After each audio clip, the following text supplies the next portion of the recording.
আসসালামু আলাইকুম রহমতুল্লাহি ওয়া বারাকাতু। আসলে আজকে কিছু আলোচনা করব দেশ ও জাতির জনগণের উদ্দেশ্যে। আল্লাহ যাতে আমাদের সবাইকে ভালো রাখে, আমরা যাতে সুস্থ শান্তিমতো বসবাস করতে পারি, থাকতে পারি, সেই বিষয়ে আজকে দেখেন যে তারেক রহমান এবং ডক্টর ইউনূস সাহেবের সাথে যেই আলোচনার বিষয়ে আমরা গুঞ্জন শুনে আসছিলাম দীর্ঘদিন, কয়েকদিন যাবৎ সেই আলোচনা হয়ে গেল ইতিমধ্যে। তবে এখানে দুঃখের বিষয় একটি কথা বলতে হয়, যেটি হলো যে ডক্টর ইউনূস সাহেব উনি বলেছিলেন ডিসেম্বরে নির্বাচন হবে, এবং তারেক রহমানও বলেছিলেন ডিসেম্বরেই নির্বাচন দিতে হবে। আবার ডক্টর ইউনূস সাহেবও উনি বলেছিলেন, আমাদের অন্তর্বর্তী সরকার প্রধান ডক্টর ইউনূস সাহেব উনিও বলেছিলেন যে এদেশে একটি দলই নির্বাচন চায়। তো এই যে কথাগুলা বললেন, তারা এতদিন হলো এই কথাগুলো বললেন, তো এটা আসলে মিথ্যাবাদী। এখানে কে মিথ্যাবাদী? এখানে কি তারেক জিয়া মিথ্যাবাদী না ডক্টর ইউনূস সাহেব মিথ্যাবাদী? কে মিথ্যাবাদী? কারা মিথ্যা বললেন? এটা তো দেশের কোনো জনগণও বলে নাই বা কোনো নেতাকর্মীরা বলে নাই, তারাই বলছিলেন। এবং আরেকটি বিষয় হলো, এখানে বলছেন যে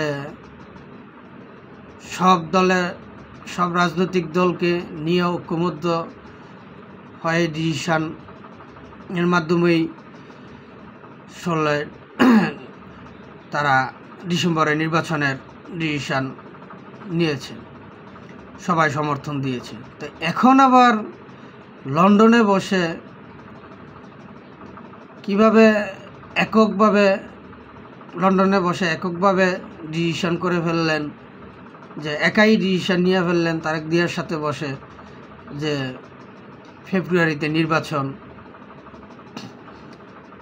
এটা কি জাতি কি কোন তামাশায় পড়ছে? জাতিকে কি নিয়ে, কি এই দেশের জনগণকে নিয়ে ডক্টর ইউনূস সাহেব কি তামাশা খেলতে চাচ্ছেন? তামাশা করছেন, রং তামাশা। আমার তো মনে হয় উনি রং তামাশা খেলতেছেন। আজকে দেখেন উনি বাজেট দিল, বাজেটে অনেক পণ্যের দাম বাড়ানো হয়েছে, কিছু পণ্যের দাম বলে কমানো হয়েছে। তা বাড়ানোর সংখ্যাটাই বেশি হয়েছে, কিন্তু উনি কি একবারও চিন্তাভাবনা করেছেন শ্রমিকদের বেতন কিভাবে বাড়ানো হবে, শ্রমিকদের বেতন কত হবে, গার্মেন্টস প্রতিষ্ঠান কিভাবে চলবে, তাদের কি আয় কিভাবে আসবে, তারা কত টাকা আয় করতে পারবে, কত টাকা বেতন দিতে পারবে? সেই ডিসিশন কি হয়েছে? হয় নাই। সেটা নিয়ে কোনো আলোচনাই হয় নাই। আজকে বিশ্বমণ্ডলে দেখা যাচ্ছে এবং দেশের প্রেক্ষাপটিতে বোঝা যাচ্ছে যে বর্তমান যেই পরিস্থিতি অনুসারে অনেক মানুষই আপনার বেকায়দায় পড়ে গেছে, তাদের আয়ের রাস্তা কমে গেছে, তাদের আয় কমে গেছে, ইনকাম কমে গেছে। তাই এই যে এগুলোর কোনো ডিসিশনে কি সংস্কার? এটা কোন সংস্কার বলে আজ পর্যন্ত কোনো হত্যা নৈরাজ্য উনি বন্ধ করতে পারলেন না। একের পর এক হত্যা নৈরাজ্য হচ্ছে, এগুলো বন্ধ করতে পারতেছে না। তা উনি কি দেশের সংস্কার করতেছেন? এখন এই যে তারপর আপনার দেশের স্বাধীনতাগামী দল বাংলাদেশ আওয়ামী লীগ, হ্যাঁ ঠিক আছে, আওয়ামী লীগের দল একটি দলের তো কোনো দোষ নেই। দোষ যদি করে থাকে নেতাকর্মীরা কিছু করছে, কিন্তু সবাই তো না। আওয়ামী লীগের শেখ হাসিনা কি চিরস্থায়ী থাকবে? না, উনি তো চিরস্থায়ী থাকবে না। কেউই আমরা চিরস্থায়ী বেঁচে থাকবো না, আমাদেরকে মৃত্যুবরণ করতে হবে। জন্ম যেমন সত্য, আমাদের মৃত্যু তেমন সত্য। তা শেখ হাসিনা উনি তো মরে যাবে, উনি থাকবে না, আমি থাকবো না, আপনি থাকবো না, কেউই থাকবে না। একদিন সবাইকে চলে যেতে হবে এক এক করে, কিন্তু দল তো চলে যাবে না, দল তো মারা যাবে না। তা আপনি কেন দলকে জোরজবরদস্তিভাবে আপনি নিষিদ্ধ করতে চাচ্ছেন? আপনি হ্যাঁ আসেন, সংস্কারে আসেন, যাদের বিরুদ্ধে আপনি আগে বিচার কাজ শুরু করে তদন্ত শুরু করেন, সঠিক তদন্ত করেন, বিচার কার্যক্রম চালান। আপনি সঠিক তদন্ত করে দেখেন যে কার দোষ, কে দোষ করছে, কোন নেতার অপরাধ, তাকে আপনি শাস্তি দান করেন, তার উপর শাস্তি প্রয়োগ করেন, আইনি শাস্তি। কিন্তু আপনি সেই বিচার না করে, তদন্ত না করে আপনি আগেই শাস্তি প্রয়োগ করে ফেলতেছেন, দলকে নিষিদ্ধ করে ফেলতেছেন। এইটা কোন নীতি? আপনি কোন ইয়াতে এটা করতেছেন? আমি দেশ ও জাতির কাছে এটাই প্রশ্ন, আপনাদের কাছে। আপনারা এই কথাগুলো একটু চিন্তাধারা করেন, বিবেচনা করেন যে উনি কোন আইনে এই সাজা দিচ্ছেন একটি দলকে। কারণ উনি তো বলে অন্তর্বর্তীকালীন সরকার, মানে জনগণের নিরপেক্ষ সরকার। তাই উনি তো নিরপেক্ষভাবে বিচার করবেন, রায় ঘোষণা করবেন।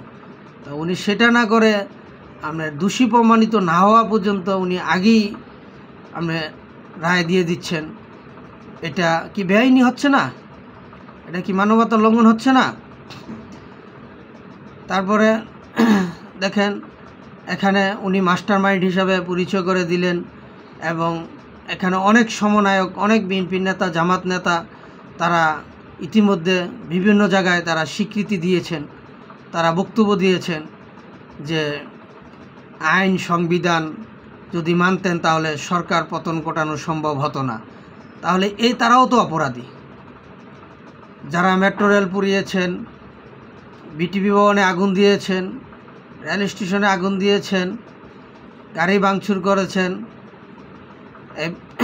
তারাও তো অপরাধী। তাহলে তাদেরকে কেন আইনের আওতায় আনা হচ্ছে না?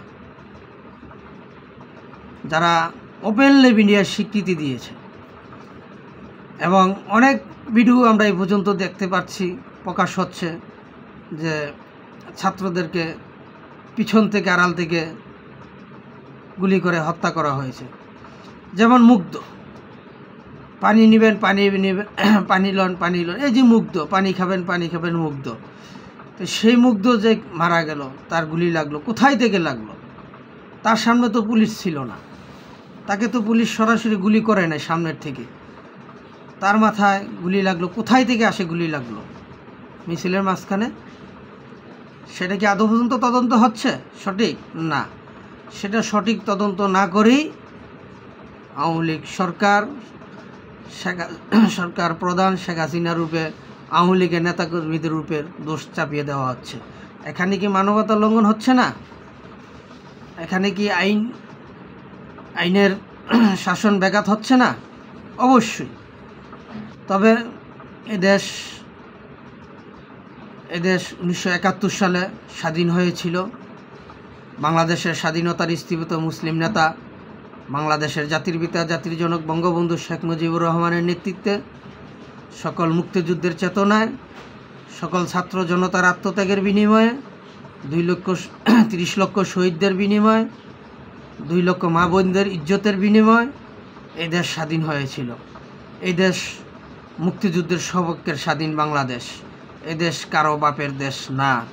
একটা কথা মনে রাখবেন, এই দেশ প্রকৃতভাবে যদি আমরা সঠিকভাবে মানতে যাই, আমরা যদি সঠিক বিবেচনা করি, চিন্তাধারা করি, তাহলে এই দেশ মুক্তিযুদ্ধের সপক্ষের দেশ। এই দেশ বাংলাদেশের স্বাধীনতার স্থীপিত মুসলিম নেতা, বাংলাদেশের জাতির পিতা, জাতির জনক বঙ্গবন্ধু শেখ মুজিবুর রহমানের নেতৃত্বে বিজয় অর্জন হওয়া স্বাধীন বাংলাদেশ, শেখ হাসিনার বাবার নেতৃত্বে স্বাধীন বাংলাদেশ। এ দেশ সর্বস্তরের জনগণের স্বাধীন বাংলাদেশ। এ দেশ ইউনূস সাহেবের এই সমন্বয়ক নামে দেশবিরোধী চক্রান্তকারীদের দেশ না। একটা কথা মনে রাখবেন। আরেকটা কথা মনে রাখবেন, আজকে ডক্টর ইউনূস সাহেব নোবেল বিজয়ী ব্যক্তি হয়েছেন, কোটি কোটি টাকার অর্থ সম্পদের মালিক হয়েছেন। কোথায় থেকে হয়েছেন? উনি কত টাকা বেতন পেয়েছিলেন? আমরা শুনতে পারছি, বিভিন্ন জায়গা থেকে এই পর্যন্ত জানতে পারছি উনি গ্রামীণ ব্যাংকে যে একটা সুযোগ সুবিধা পেয়েছিলেন, এবং 6,000 টাকা বেতনে উনি চাকরি করতেন। ৬,০০০ টাকা বেতন থেকে সেই লোক কিভাবে এত কোটি কোটি টাকার মালিক হয়ে যায়? এগুলো কি একবার চিন্তাধারা করছেন? করেন। এদেশে শেখ হাসিনা ফকিন্নির ছেলে না, ৬,০০০ টাকা বেতনের কর্মচারীর মেয়ে না। শেখ হাসিনা এবং শেখ পরিবার পূর্বপুরুষ থেকেই তারা জমিদার বংশের মতো লোক। তাদের পূর্বপুরুষ থেকেই অর্থ সম্পদ আধিপত্য সব কিছুই ছিল, আছে। আর তারাই এত কোটি কোটি টাকার মালিক হতে পারে নাই, কিন্তু ইউনূস সাহেব কীভাবে এত কোটি কোটি টাকার মালিক হয়ে গেল?